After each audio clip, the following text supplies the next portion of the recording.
Yn gyntaf, ar am.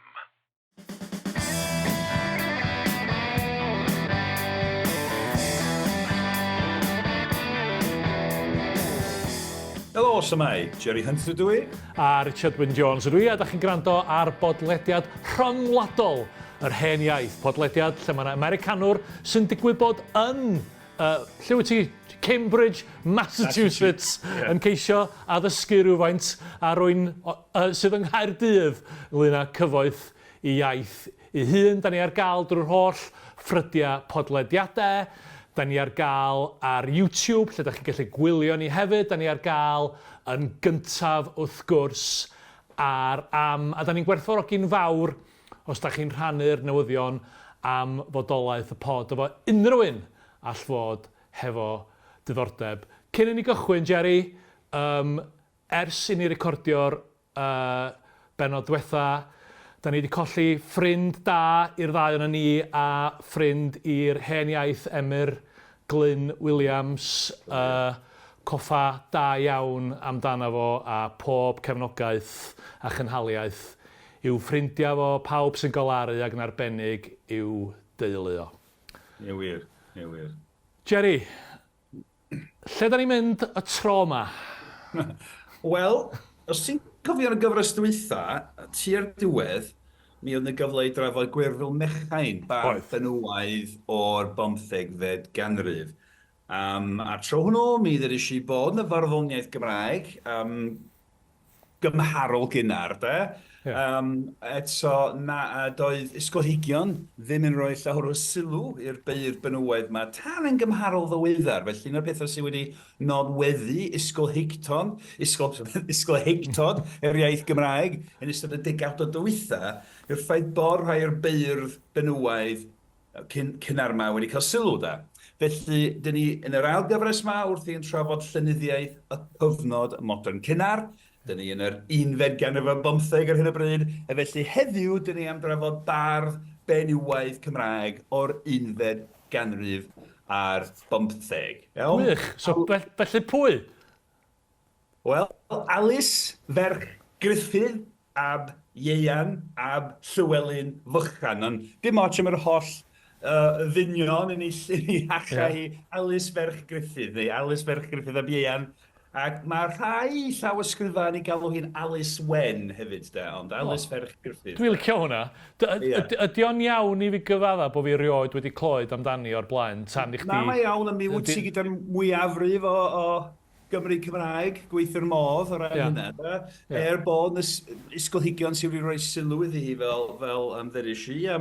Mi oedd gennaeth o fyrraig PhD yn Mangor, Gwen Saunders Jones, nath PhD ar Alis, a mae wedi cyhoeddi cyfrol yn dilyn y gwaith PhD, ac mae wedi cael sylw mewn ambell i olygu ar ambell i lyfr sydd wedi allan, beirdd Cynridwen wedi cyfrol wedi golygu gan Catherine Charnel White o Brifysgol Aberystwyth, a mae gyfrol arall Welsh Women's Poetry sy'n ddwyieithog. Felly mae wedi cael bach o sylw, ac sylw teilwng gan rhai ysgolheigion yn ddiweddar, ond fes y pobl fatha chdi ddim wedi clywed amdani. Ti'n clywed rwan. Gwych. Wel, dwi'n mawr obeithio na nid fi di'r unig un sydd yn gwrando ar hyn sydd ddim wedi clywed am Alis. Alis Wen, dwi'n licio Alis Wen. Alis Wen, Alis ferch Gruffudd. Wan sa, mi gafodd ei geni, dyn ni'n gwybod yn union, ond tua'r flwyddyn 1500, felly ar ddechrau'r ganrif, dyn ni'n sôn amdani ar ddechrau'r unfed ganrif a bymtheg.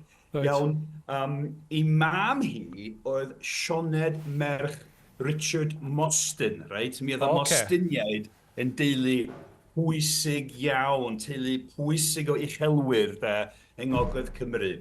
Mae'r enw yn gyfarwydd, wrth gwrs.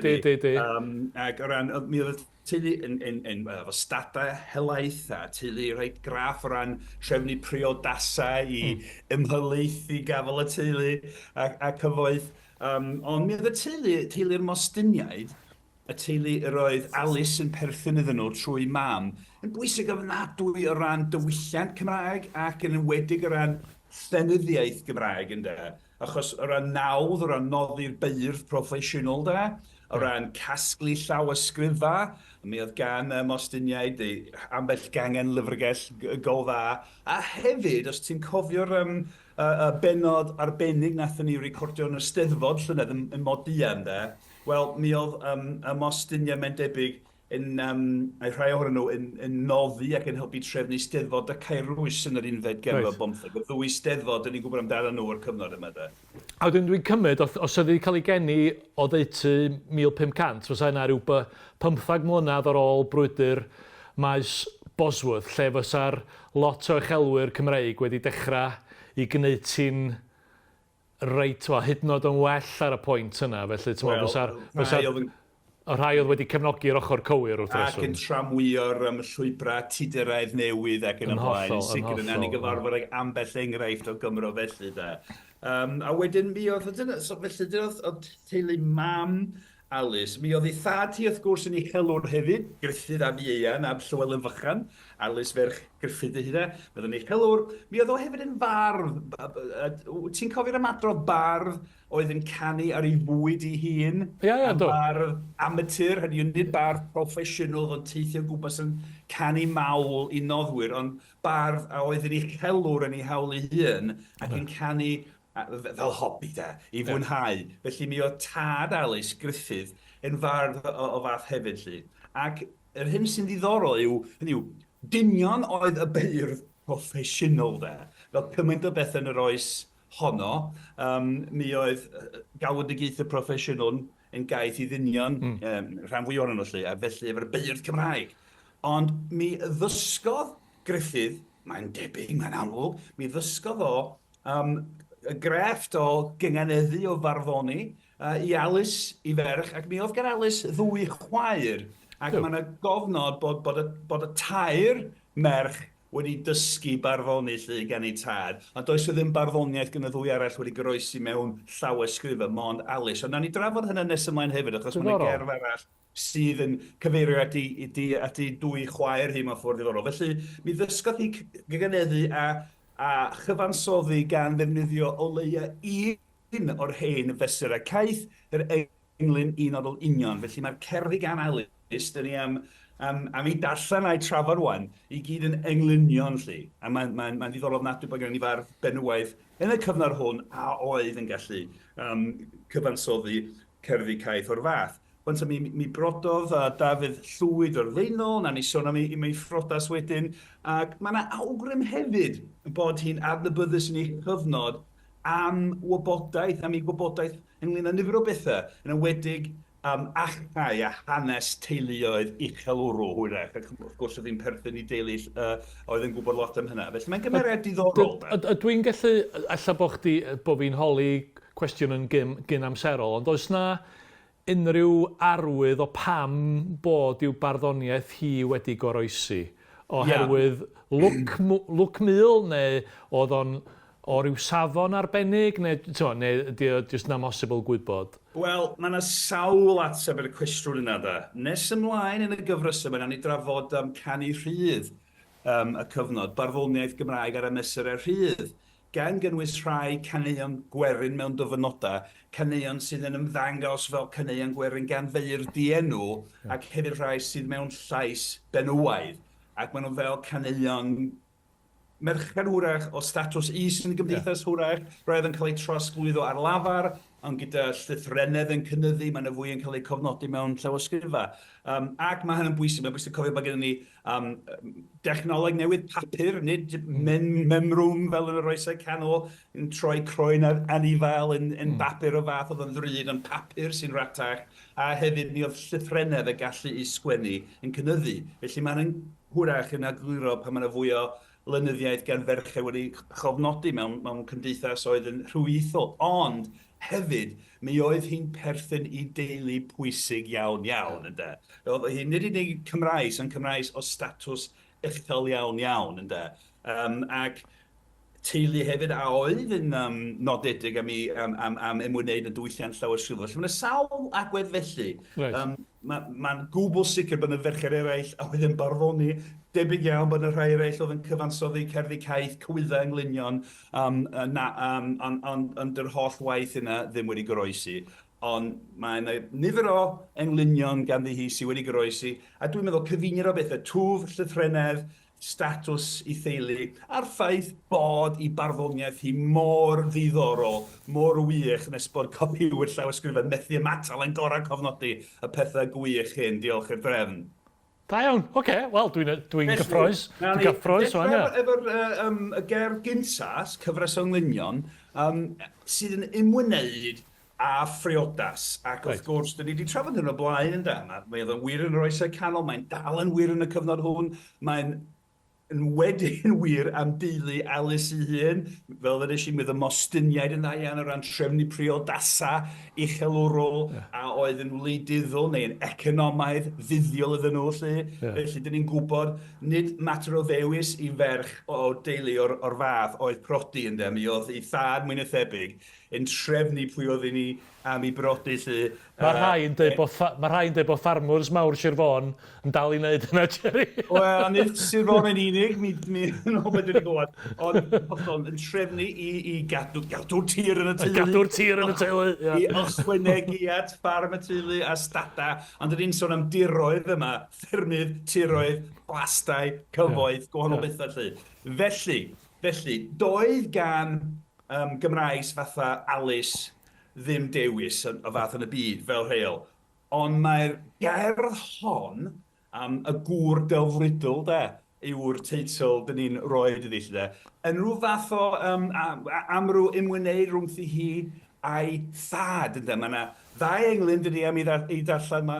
Un yn mynegi'i i safbwynt hi o ran y math o ddyn mae hi eisiau brodi a wedyn safbwynt i'n thad. Ond cyn hynny, mae yna benawd mewn rhai llawysgrifau, rhyw fath o deitl sydd yn disgrifio'r cerdd. Ond gyntaf dwi eisiau ti ddarllen teitl y gerdd hon, y dyfyniad cyntaf.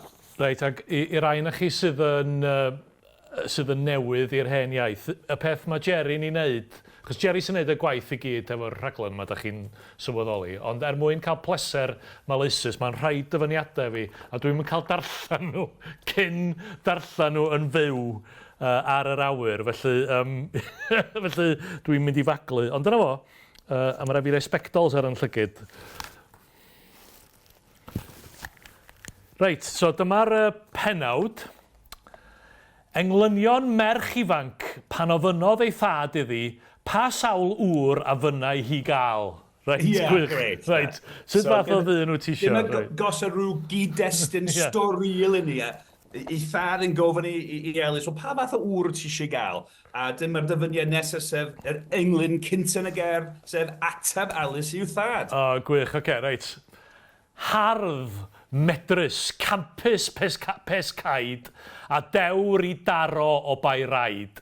Mab o oedran cadarnblaid, a gŵr o gorff gorau a gaid. Da iawn. A gŵr o gorff gorau a gaid. Da iawn. So Mae cwpled ola yr englyn hwnnw bron yn adleisio o'r dyfyniad adnabyddus iawn o'r Gododdin yn den. So dyma'r milwr efo rhywun sydd yn ddyn o ran i allu ymladd, ond yn fab, yn blentyn bron yn ran i oedran. Felly mae hi'n dweud, mae eisiau mab o oedran, hynny yw dyn ifanc, ond gŵr o gorff gorau a gair. Ond dyn ifanc efo corff Mae o fel, beth ti'n galw o, un o'r dating apps ma dydi. Beth ti'n chwilio amdano fo? Mab o oedran cadarnblaid a gŵr o gorff gora a gaid. Ia, a wedyn yr holl rinweddan mae'n rhestru... Hardd, medrus, campus pecaid a dewr i daro o baraid. Da iawn. Felly dyna'r math o ddyn mae Alis eisiau i brodi, a wedyn mae'r dyfyniad nesaf, englyn arall, a dyma Alis yn dweud beth mae ei thad eisiau. Fy nhad a ddywedau im hyn, mae gora im garu dyn gwrthyn, a'r galon sydd yn gofyn, gwas glân hardd ysgafn ei hun. Dyna fo. So mae'n gwrthgyferbynnu y ddau safbwynt yn yr englyn yma, be mae thad eisiau a be mae eisiau. Felly mae thad y ddyweda im hyn, mae gora i mi garu dyn gwrthyn de. Felly, o eithaf wedi mae thad eisiau iddi brodi rhyw hen ddyn. Rhyw froca foi. Sy'n wrthyn iddi hi de. A mae'n wych bod hi'n deud hyn yn ymwneud ac yn blaen yn tynnu'n groes. A'r galon sydd yn gofyn gwas glân hardd ysgaf neu hun. Yn union, felly mae ail rhan yr englyn yr adleisio beth mae ddeud yr englyn cynsan da.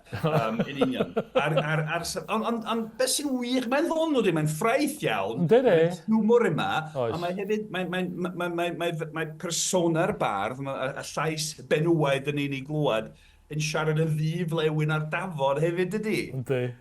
Ac trwy gyfrwng y farddoniaeth yn edliw i'w thad yn da, sy'n wych o beth. Mae'n licio hwn, fy nhad a ddywedau i'm hyn, mae gorau i'm garu dyn gwrthyn. A mae gwrthyn yn air pryd ydy. Ac felly mae'n farddoniaeth wych da. Dydy'n syth bennod, mae'n bai englyn sy'n yma, chydig o linella, ond dydy'n ymgydnabod y phersonoliaeth ddiw, ffraith, gre, Alis yma da. A felly mae hynny wych, mae'n farddoniaeth wych, ond hefyd mae'n beth eitha prin o ran tystiolaeth hanesyddol yn y cyfnod yn mynegi'i safpwynt merch, o ran priodas. Ac yn aml iawn mae'n merched, hyd yn oed teuluoedd uchelwrol, am iawn maen nhw'n weddol anweladwy da. Mae'n gerddi i ferched a cherddi gan ferched, ond yn aml iawn, does ddim cymaint o wybodaeth amdano nhw, felly mae'n wir. Na, mae'n personoliaeth amlwg, o'n hyn, does? Gret. Hollol. A wedyn, sy'n gweld yn y cwpler ola, cwpler o gywydd sy'n gorffen englyn un o'r Dynion yn ôl rheola, felly cwpler o gywydd, a'r galon sydd yn gofyn gwas glân hardd ysgaf yn ei hun. Ond i graffu ar y llinell ola ond un, a'r galon sydd yn gofyn. Mae'n hyfryd ydy, achos mae'n negu be mae i chalon eisiau lle, be mae thad eisiau. Ac mae sôn am brodi, mae eisiau prodi oherwydd serch, cariad, fel dyn ni'n gobeithio bod ni'n gwneud heddiw na'n gymdeithas ni. A'r galon sy'n bwysig ynda, nid ystyriaethau economaidd a gwleidyddiaeth deuluol. Ond, o graffu ar grefft y gerdd, yng nghyd-destun rheola cerdd Dafod, mae'r llinell honno yn wallus o ran y gynghanedd. Mae'n y ddiffyg cynghanedd yna. Ac mae rhaid yn ôl y rheola, mi ddylid cael cynghanedd yn y llinell honno. Felly mae hynny'n ddiddorol iawn. Mi ellid dadla rhyw fath o cynghanedd draws fantach, efo mon un gydsen yn cael ei hateb, felly efo efo rhyw fath o gynghanedd draws fantach ella, ond mae'n wallus yn ôl rheola, am sy'n rhan fwyaf o furniaid cyngeneddol heddiw yn meddwl bod y llinell hon yn wallus. Ac a dwi'n siŵr bod y dydd gan rai ysgolheigion gwrwaidd i ddweud, dyna fo, merch oedd hi ddim yn fardd proffesiynol, doedd hi ddim yn ei chael hi'n iawn bob tro, dyna fo. Ond fel arall, a dwi'n siŵr mae Gwen Saunders-Jones nath PhD efo fi ar Alis, a mi gyhoedd o lyfr da iawn am hyn, a dwi'n barn Gwen, a dwi'n cytuno hi, bod, mi allai dweud, mae dim yr llinell oran yr holl gerdd, ac doedd hi ddim yn fardd proffesiynol, doedd hi ddim yn gorau cael ei grafu o mewn ysteddfod neu neithiwr, doedd hi ddim yn gorau plesio uchelwr hyddys gyda y cael nawdd, oedd hi'n barddoni, achos oedd hi eisiau gwneud. Oedd hi'n defnyddio i chrefft a'i dawn i drafod i bywyd lle i ddohongli bywyd. Felly oedd hi'n dweud beth oedd eisiau dweud. Ac felly mae'n bosib gweld hyn fel mynegiant o rhywbeth o rhyddid mewn ffordd, gan bod hi'n ferch nad oedd yn gaeth i gyfundrefn farddol, yn lle, doedd hi ddim yn gwybod i stwff nath hi gamgymeriad fel myda. Achos mae'n llinell dda, ond hi ddim yn gyfnod gywir. Dwi'n ar galon sydd yn gofyn. Mae'n gofiadwy iawn, dydy. Na, mae'n wych iawn iawn. Mi ddylai fod yn gynghanedd, dyna'r gwbl dwi'n mynd i ddweud. Wel, union, hollol. Wan sa, eisiau trafod cerdd arall ganddi. Reit. Cerdd hwy, hirach. Mae'n cyfres o englynion, un o'r union unwaith eto. Ac teitl dyn ni am roi iddi yw Tair Ewig o Sir Ddinbach, achos teulu o Sir Ddinbach oedd, yw Tri Chariad. Ac mae'n y gerdd hon, mae'n gofyn i ni, mae'r gerdd hon yn ein cymell ni i ddychmygu y cyd-destun perfformiadol. Hynny yw, y fi sy'n creu hyn allan o'r gerdd ei hun, ond mae yna bethau tu fewn yn y gerdd, pethau mewnol sydd yn cymell i ddychmygu hyn. Ac felly, mae bron, mae eisiau ni ddychmygu Alis a'i dwy chwaer. Mae'n bosib mae cywaith oedd bod y tair chwaer wedi gweithio ar y gerdd gyda'i gilydd, ond mae'r gerdd yn gysylltiedig ag enw Alis yn y traddodiad llawysgrifennu, ond ni'n dychmygu'r tair chwaer yn neuadd i plasti, plasti uchelorol yn Sir Ddinbach, a nifer o ddynion ifanc yr ardal yna gyfer y noson, mae rhywun yn canu'r delyn, a mae'r tair chwaer yn canu, ac dyn ni'n dychmygu, mae'r gerdd yn gofyn i ni dychmygu bod yna 3 dyn ifanc penodol yn y gynulleidfa sydd yn rhyw ffansi'r merched o hwyrach bod y merched wedi hoffi nhw, dwi'n gwybod anifol. Felly... Dwi yn licio'r teitl gyda llaw, dwi'n gwybod yna tair ewig o Sir Ddinbach yw 3 chariad. Mae'n dda dyri, mae'n gred. Ac ewig wrth gwrs, carw benywaidd. Yn hollol, ia. Yna ni weld hynna. Felly, dyn ni'n dychmygu yma y tair chwaer, Alis a'i 2 chwaer yn canu yr engluniau yma a'r dynion ifanc yn ystod yma. Felly, dechrau dyma'r englun cyntaf, dyfyniad nesaf sy'n gen ti. Oce. 3 gwalch, 3 alarch, 3 eryr, 3 llew, 3 llawen fo'i gwelir, 3 sydd o'i geirw o'i sir, glaen noda ar ei gwladwyr. Ia, ac ystod y glaen noda, hynny yw, hynny'n fynd i fanylion, ond mae'n gwerthfawr i'w glaen, weithio'r thrafod llaswyr, oedd pobl yn gweddio arno fo, ond mae'n... So glaen nod, mae'n debyg wedi bod nhw fatha gema, neu maen nhw'n rhagori fel gema disglar ar ei gwladwyr, neu bod nhw'n goron, bod nhw'n addurn i'w gladwyr fel rhyw fain gwerthfawr. Ond mae'r llinell gyntaf yna, 3 gwalch, 3 alarch, 3 eryr, 3 llew, mae'n disgrifio'r 3 dyn ifanc yma gyda ieithwedd sydd yn gydnaws ar hen ganu mawl Cymraeg. Mynd yn ôl canrifoedd. Yr holl ganu mawl, chybod, a'r beirdd yn canu mawl i frenin neu dywysog neu noddwr. Ac yn aml iawn yn disgrifio'r noddwr fel gwalch, eryr, llew. Mae'r derminoleg ar y dechrau dod yn syth o draddodiad Cymraeg cyfarwydd iawn. Ond traddodiad, dyn ni'n tueddu gysylltu a beirdd grwaidd, sy'n canu mawl, ond mae'r merched yn defnyddio'r termau hyn. Felly mae'n ddiddorol, felly mae'n dechrau yn syth bin yn sawn yng nghanol traddodiad cyfarwydd. Dwi'n ddim yn eisiau dweud. A wedyn felly les y 3 llawen fel gwely. Fel llawen, hwrach yn dechrau yn tywys i feddwl am y cyd-destun. Maen nhw'n mwynhau gwledd, maen nhw'n mwynhau hunan y 3 dyn ifanc yma. A wedyn, y llinell 3 sydd o geirw o ei sir. Wel, dydy'n sir ddim bach ceirw, felly mae'r 3 dyn ifanc fel 3 arw. Ia, a na ni weld, mae'r tair hopiau fel tair ewig. Ia, dwi'n gweld y dechrau bron fatha rhyw ddychan, ti'n modd, yr 3 gwalch, 3 alarch, 3 eryr, 3 llew. Mae'r gormodiaeth bron rhyw fatha rhyw... Mae yna rhyw elfen... Ia, ti'n bod, da ni'n gweld beth sy'n mynd ymlaen. Mae'n rhywbeth chwaraeus amdano fo, does? Gret, beth bynnag. Medda fi'n gwbl anwybodus. Reit, at y nesa. Un nesa. Llances o herlodes Llywelyn Fychan a fyna gael amgen. Hi a rodded yn... Ti'n neidio'r dyfyniad anghywir. Pedwar ni hwn. Os ydych chi angen cadarnhad fod hwn yn cael ei recordio'n fyw. Reit, dyfyniad 5 dwi'n rhan, reit. Mae afon a bron a brig y coedydd yn cadw'r tair ewig. A heddiw ni wir bonheddig, na'i cael na phrofi mo'i cig. Ia, felly, mae nhw wedi disgrifio'r 3 dyn fel 3 charw a 3 dyn dewr.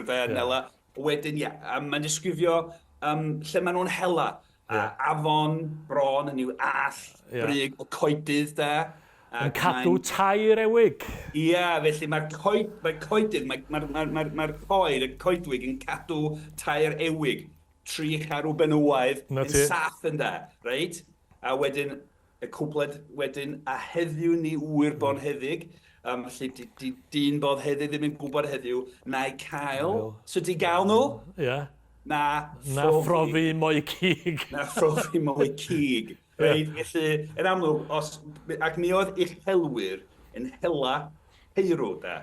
Ac gyda llaw, ddyn eisiau bod gan y mostyniaid lawr o lawysgrifau, wedi gan bell gangen yr teulu, gasglu mawr o lawysgrifau, gan gynnwys yn y cyfnod hwn, copi pwysig o destun Cymraeg am hela, y naw helwriaeth sy'n disgrifio hela yn yr iaith Gymraeg, ac yn wedig gyda phwyslais ar yr hyn oedd yn bwysig i uchelwyr am hela ceirw oedd y peth, oedd y brenin yn neud ar arglwyddi ac i uchelwyr de.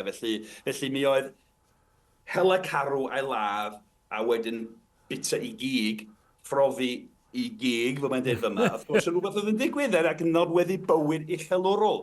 Ond, wrth gwrs, dynion bon heddig yfeng ddim yn gwybod sut i gael y tair ewig, sef y tair chwaer, na phrofi mwy cig, felly mae yna... Mae yna elfen reit chwaraes yma yna, does? Oes, awgrymog iawn, dydi. Awgrymog iawn, oes. Ydi. Da iawn, Felly, da ac i iawn. wedi eto, os dyn ni'n dychmygu i destun perfformio byw a 3 dyn yn bresennol yn y neuad, a'r tair yn canu, yn dweud, mae yna 3 dyn yfeng, maen nhw eisiau hela ni, a dyn nhw'n gwybod sydd wedi'i wneud, fydden nhw ddim yn llwyddo i gael i brofi yn cig ni. Mae'n rhaid bentrus o ran yna. Mae'n gret, ydy. Mae'n ddylnwy iawn. A wedyn, yr englyn nesaf, dyfyniad 6 i sicrhau bod ti'n y lle cywir. Diolch, Jerry. Y bora bydda'n hwy'n barod ei helynt am hela'r ewigod. Nid un a fynen i fod, tair ohonon sydd hynod. Ie. So fe'n ddiddorol, dydy? So maen nhw'n mynd allan y bora i hela, yn barod i hela'r ewigod, y tair ewig yma. Ond wrth gwrs, os ydych chi'n dychmygu helfa go iawn yn da. Debyg bod rhywun wedi gweld carw yn cael ei hela yn y dill yma, ond carw yn yr hen oes, a helwyr ar eu ceffyla efo cwn yn hela. Ac wrth gwrs, os oes yna nifer o geirw, maen nhw'n gwasgaru, ac mae'r helwyr yn mynd ar ôl un carw, un ewig a'i hynysu, a mynd ar ei hôl hi trwy'r coedwig nes i dal ei lladd. Felly, ddim yn un y bora, mae'r helfa'n dechrau, ond mae'r cwpled ola yn dweud, nid un y fynen i fod, tair ohonyn sydd hynod yn gret, dyri. Mae'r tair chwaer yma yn datgan bod nhw i gyd yn hynod. Mae nhw gyd yn arbennig, werth i hela. Werth i cael, da. Ond mae'n wych hefyd, achos, o ran ardal dohongwyr ffeministaidd, a bosib gwrdd fel mynegiant o chwaeriddiaeth neu chwaerolyddiaeth mewn ffordd, maen nhw'n sefyll efo'i gilydd mewn ffordd. Mae'n rhywbeth am hynny. Ond fel nes i gychwyn, mae'r elfen berfformiadol mor amlwg yma, dydi, mae'n gret. Yndi, a llawer iawn o hiwmor yn fyna, da. Ac ydych chi'n dychmygu pethau yw, dyn ni wedi trafod o blaen, ond mae'n bwysig cofio bod cerdd dant a cherdd dafod yn ddwy ochr yr un geiniog. Cerdd dafod, crefft y bar, cerdd dafod, cerdd dant, crefft y telenor na crythwr. Ac dyn ni'n gwybod bod cywyddau a englynion yn cael eu canu gyfeiliant telyn a chrwthweithiau. Ond mae yna un llawysgrif sydd wedi groesi o'r cyfnod hwn, bach yn ddiweddarach, llawysgrif a pyw efo hen a lawan Cymraeg. Ond ar y cyfa, dyn ni'n gwybod llawer iawn am sut oedd y gerddoriaeth yn perfformio, a sut oedd y geiriau. Nath ni drafod hyn lot o'r drafod Dafydd ap Gwilym, trafferth mewn tafarn, dychmygu sut oedd yn pwysleisio rhyw linell ddoniol i greu effaith penodol. Weithiau, pan mae'n seibio a pwysleisio un gair fel rhywun neilleb ar gynulleidfa neu be bynnag lle. Felly, dyn ni'n gwybod hynna, a mae'n bwysig ceisio dychmygu gwahanol ffyrdd o osod y llinellau hyn ar gerddoriaeth a phwysleisio tynnu allan yr elfennau chwareus ac yn y blaen. Felly, mond olion sgrifenedig ar bapur yn gael, mae'n rhaid dychmygu perfformiadau byw hefyd. Felly, mae'n holl bwysig. Mae hwn yn brigo i'r wyneb, dydi. Reit ymlaen â fi. Nid a chwn y mae i chwi ei hela, nid hwylus mor rheini, gorau it cyngor bwytmanu mewn coed heb ollwng un ci. Ia. Felly, Felly, nid a chwn y mae i chwi hela. So, nid hwylus mor heini. Ie. Fe mae'n dyr diwedd mewn coed heb ollwng yn ty. Felly, dim pwynt trio hela ni, y tair chwaer, gyda chwn fel mae rhywun yn hela carw neu ewig go iawn. Di hynny ddim yn gweithio. A wedyn, y llinell olon ni'n gorau, gyngor, bwnt mani. So, be di hynna? Dwi'n yn gwybod beth hynny'n golygu. Cyngor gorau i ti yw pwynt mani. Ys'r pwynt mani yw fel gair pwynt mant gynnau pwynt mant. O, reit. Trefnu gynnau cyfarfod. Reit, det. A mae'n wych, dyni. So mae gen ti'r tair chwaer, y tair merch, yn deirth y dynion yn fanc. Hyd o'ch bod dynion mocho yn trio mynd ar yr holon ni fel sy'ch chi'n hela anafiliaid. A trio dal ni efo nerch bon braich. Mae eisiau siarad yn ni. Siarad a trefnu cyfarfod yn da. So wych, dyni. A ti'n gallu gweld hynny, ni'n siŵr fysa'r cyngor yma'n dda iawn i rhai hogiau yfanc heddiw. Wel, bysawi. Mae hwnna gret. Arfoesgar, wrth gwrs. Mae'n pardu o holl hogiau yfanc Cymru, wrth gwrs. Ond ti'n meddwl, felly mae'n wych, ynddo. Mae'n creu rhyw wrthgyferbyniad rhwng ymddygiad y dynion yfanc macho sydd yn meddwl bod nhw'n wych, achos mae'n gallu hela. A'r merched sy'n ffraith ac yn ddoeth ac yn... Mae'n wych, dyni. Ond hefyd, mae'n elfen chwaraes awgrymog iawn yn efo hefyd. Oes. Mae'n gret. Mae'n gyd, wrth gwrs, yn hela yn drosiad amlwg iawn, dyni. Ac unwaith mae'n sefydlu'r trosiad yna hela fel ffordd o ddal ceriad, mae'n gallu mynd i bob man. A profi ei cig ynddo. So da iawn, arbennig. Gyda llaw, hynny yw, jyst meddwl mae'r un cyfnod bach nes ymlaen, ond ti'r un cyfnod, ti'r un cyfnod oes Harri'r Wythfed, mae yna ger Saesneg enwog am, na i ddim fynd i fynd yn hanesyddol da, ond debyg oedd y bardd yn hoffi merch, yr oedd Harri'r Wythfed i hun yn ei hoffi, lly. A mae'r gerdd am hela, mae'n dweud na, mae'r carw yma, neu'r ewig yma'n gwisgo rhyw goler sy'n dweud, paid y cyffwrdd dwi'n iddo yr brenin, de. Ac mi wrth gwrs, mae'n gan y brenin i barc ar gyfer hela ceirw ac yn y blaen. Felly mae'n rhywbeth am y diwylliant tudyraidd ac Ewropeaidd yn wir yn y cyfnod, yn gyffredinol, dweud yn gwir. Ac yn aml iawn mae'n y gysylltiad rhwng hynna ar wedd yn un i thrafod. Felly na, diddorol ofnadwy. A mae'n gerdd wych. Wedyn, a wedyn, yn mynd ymlaen i'r gerdd ola, nath ni ddechrau trwy drafod sgwrs rhwng Alis a'i thad ynglyn â phriodas, a wedyn ar ôl trafod y tair ewig, o Sir Ddyn Bach, dyn ni am orffen trwy graffu ar ymddiddan arall rhwng Alis a'i thad. Ond y tro hwn, wel, na ni ddechrau efo'r dyfyniad, unwaith eto mae yna benawd, mae yna deitl yn y llawysgrifa, felly dyfyniad 8, y penawd sy'n cyflwyno'r gerdd hon, yn y trafodiad llawysgrif. Reit, dyma fi'r spectols yn ôl yn rhywun. Reit, so dyma'r penawd. I'w thad yn ŵr gweddw, a cyntau yn amcanu priodi merch ifanc pan ofynodd iddi, beth oedd y wedi am hon yr ŵyn am canu ei phriodi? Yn union. Felly, mae wedi farw am Sioned, mam Alis, ac mi oedd gymaint o ragedd yn marw yn adeg geni plentyn yn yr oes ac yn y blaen ein llyfych chi wedyn, lle. Ac mi ailbriododd i thad, mae hynny'n wir.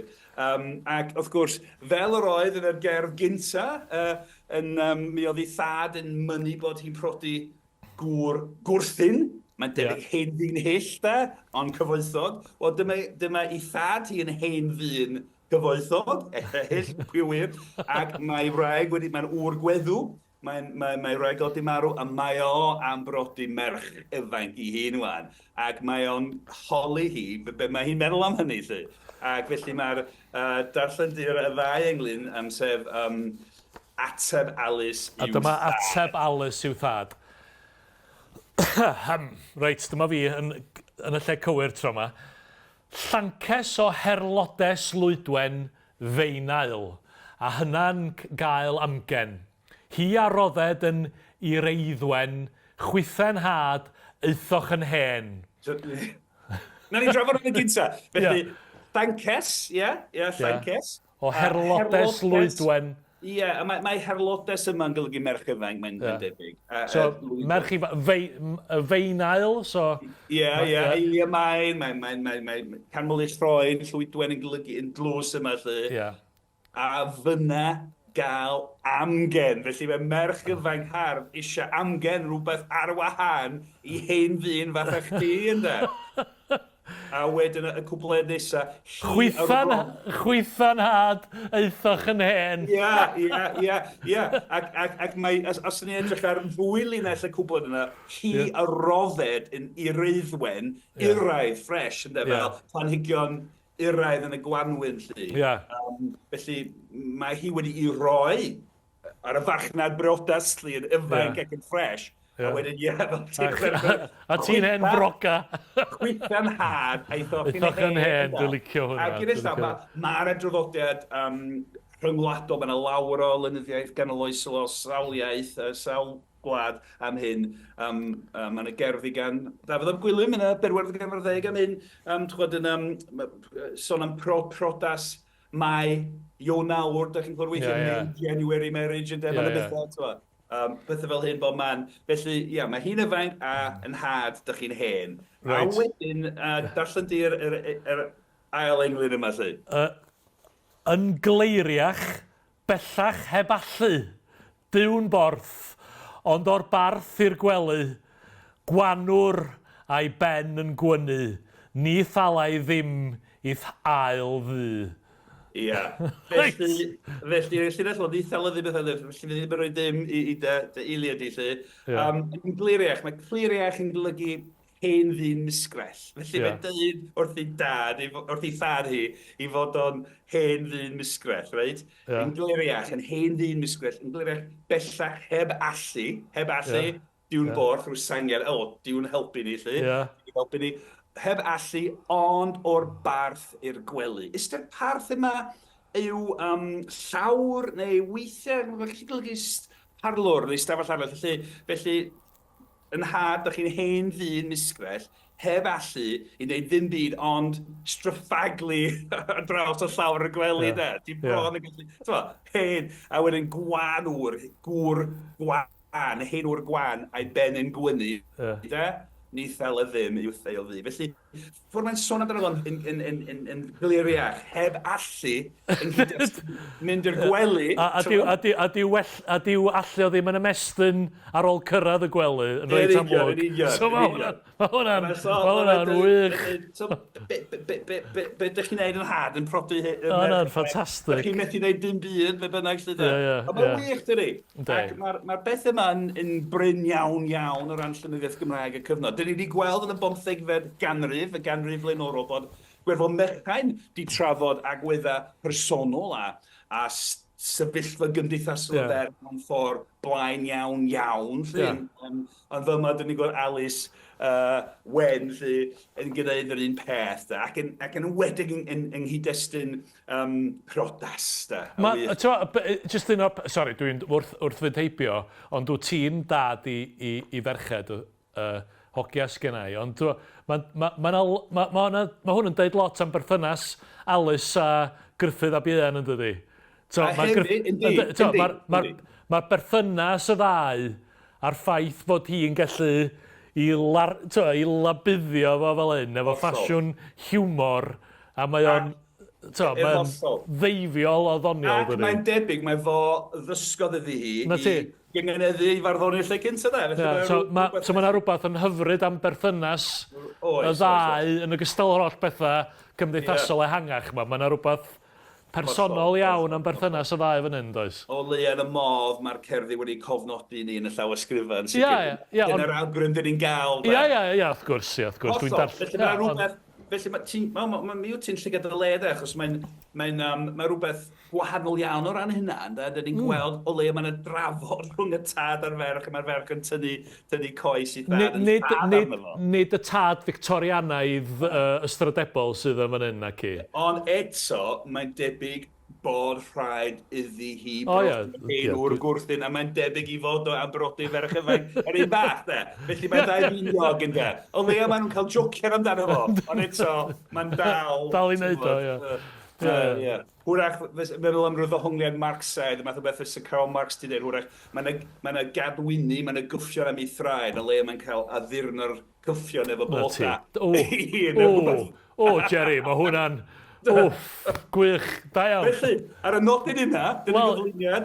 Wel, ti di dyrchafu diwedd yr aglen. Jerry, oedd hwnna'n bleser pyr. Dwi'n falch iawn bod ni wedi cyfarfod Alis Wen, Alis ferch Gruffudd a Mae'n. Mae'n andros o gymeriad. Strab, fyswn nhw wedi galw un Aberystwyth estalwm. O, dwi wir wedi mwynhau yna. Tair ewig o Sir Ddimbach i'w tri chariad. Ffantastig. Diolch yn fawr iawn ti.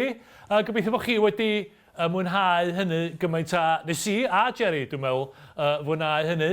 Cofiwch bod yr hen iaith ar gael drwy'r holl ffrydiau podlediadau. Da ni ar gael drwy YouTube, lle da chi'n gallu gwylio ni'n mwydro hefyd. Da ni ar gael yn gyntaf, wrth gwrs, ar rhannwch y newyddion da am bodolaeth y pod. A gymunwch arno ni yn fuan iawn ar gyfer penod arall. Felly, hwyl am y tro. Diolch Jerry, hwyl. Hwyl fawr.